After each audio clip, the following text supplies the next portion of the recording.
This is the Gents Waiting Train clock movement.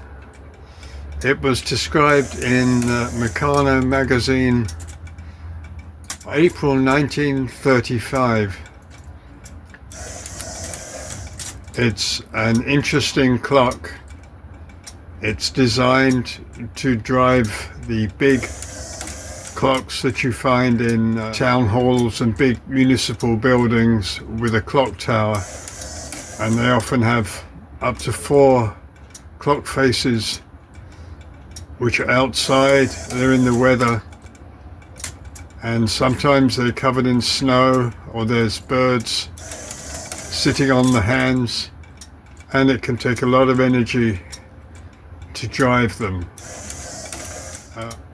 The hands are not driven by any kind of weight, they're actually driven by the pendulum.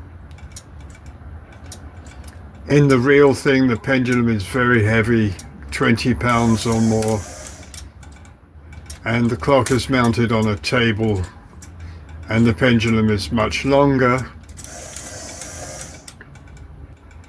There are 2 especially interesting parts to this clock. One of them is the hip toggle, which I'll show here.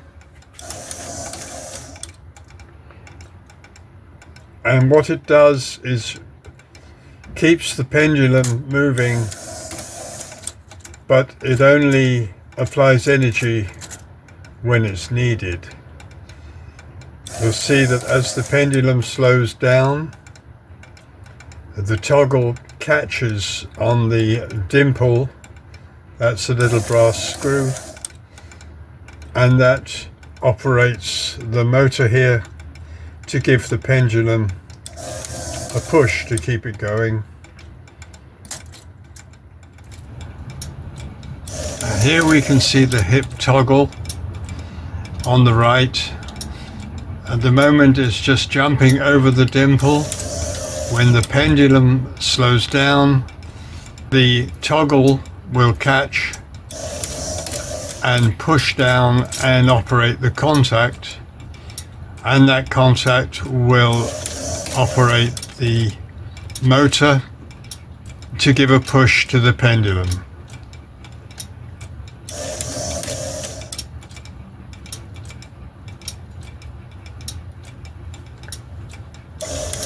The other interesting mechanism, of course, is the waiting part.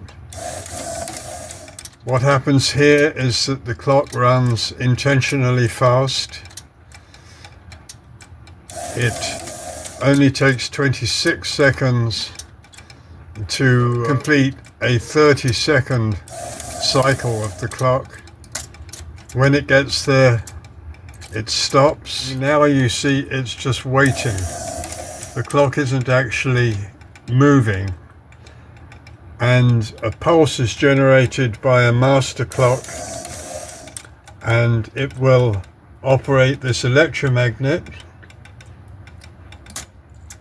and that will set the clock moving again. There we go. Again, I'll show you this part in detail. The clock's in waiting mode, and when it gets a pulse from the master clock, the vertical arm will be released and the clock goes back into operating mode.